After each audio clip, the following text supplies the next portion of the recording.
Good evening, visitors. Welcome to the Australian War Memorial's last post ceremony. My name is Craig Burrell, and joining us today from the Royal Australian Navy is Commodore Alison Norris, who is the great niece of this evening's Roll of Honour story, Private Oliver Charles Jennings. We also welcome the extended family of Private Jennings, whose story will be told shortly. We are honoured to acknowledge the members of the ACT Veterans Advisory Council and the Army Indigenous Development Program. We welcome the veterans who have served, those that are still serving, and the families that support them. We acknowledge the members of RSL and Services Clubs Association, RSL Victoria, and RSL Queensland, who are watching the broadcast of this ceremony across Australia. During the ceremony, wreaths will be laid at the base of the pool of reflection by family, visitors and students on behalf of the following schools. From New South Wales, Gosford East Public School and St Bridget's Primary School, and from Queensland, Bethania Lutheran Primary School. Please stand and join in singing the National Anthem.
Children, please sit. The Australian War Memorial was the vision of Charles Bean, Australia's First World War official historian. Bean landed with the Australian troops on Gallipoli and stayed with them at the front through to the end of the war. The idea of this national memorial and museum came to him at Pozières, France, in the depths of the bloody fighting of 1916. Bean's idea was that this would be a place where families and friends could mourn their loved ones buried in faraway places. It would also be a place that could help all Australians understand what these men and women had endured and what they had done for us.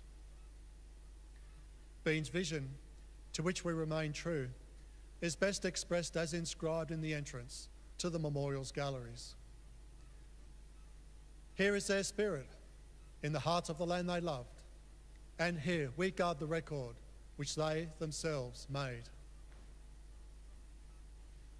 Tonight, we will read the story behind just one of those on the Roll of Honour, which lists the names of more than 102,000 men and women who have given their lives for us in war and operations for more than a century.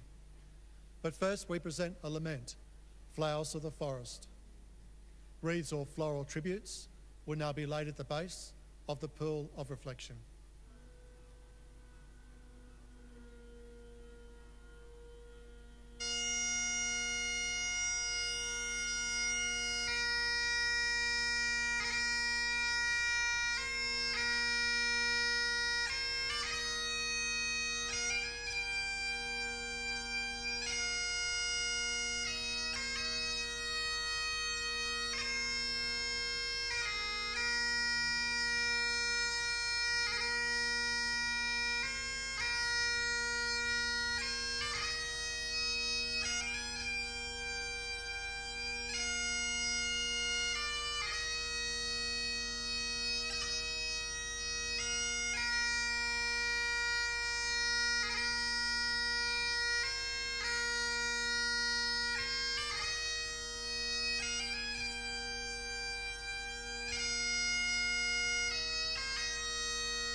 Today we remember and pay tribute to Private Oliver Charles Jennings.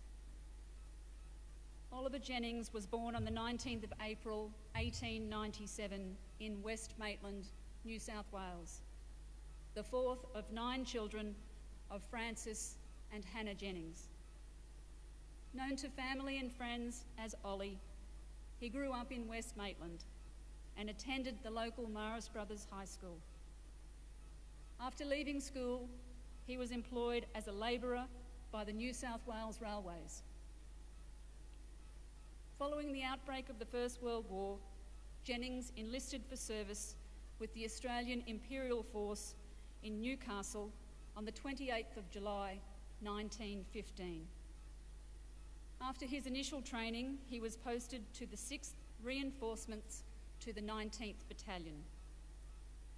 Jennings embarked from Sydney on the 2nd of November aboard the transport ship Euripides, bound for Egypt. His arrival in Egypt coincided with the AIF's return from Gallipoli and subsequent expansion from 2 to 5 divisions. Jennings was transferred to the 4th Battalion. He sailed with his battalion to France in late March, and by mid-April had entered the front line in the nursery sector near Armentières, where new units would learn about the rigours of trench warfare. The battalion moved south to take part in the capture of Pozières in July, and on the 22nd, the battalion was in positions to the south of the village. The exact manner of his wounding and the nature of those wounds are unknown, but somewhere between the 22nd and 24th of July, Jennings was badly wounded. He was carried to the 1st Australian Field Ambulance, where he succumbed to his wounds on the 24th of July. He was laid to rest in the Warloy Bayon Communal Cemetery Extension. He was 19 years old. His name is listed on the Roll of Honour on my right, among almost 62,000 Australians who died while serving in the First World War. A photograph of his headstone is displayed beside the pool of reflection. This is but one of the many stories of service and sacrifice told here at the Australian War Memorial. We now remember Private Oliver Charles Jennings, who gave his life for us, for our freedoms, and in the hope of a better world.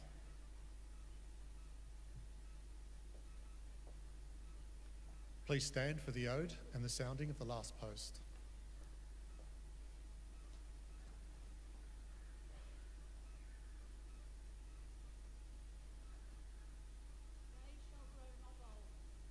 We that are left grow old.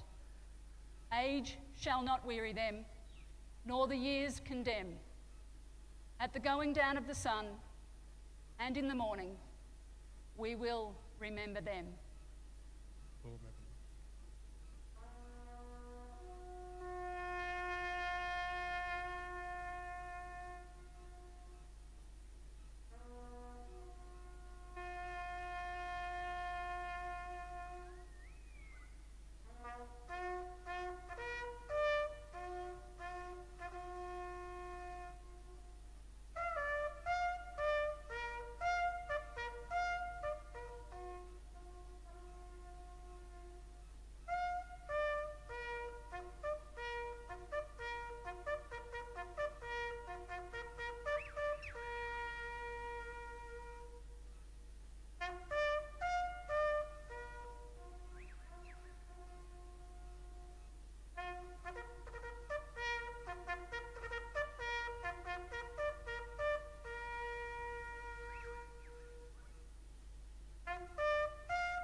We leave you this evening with the words of the memorial's founder, Charles Bean.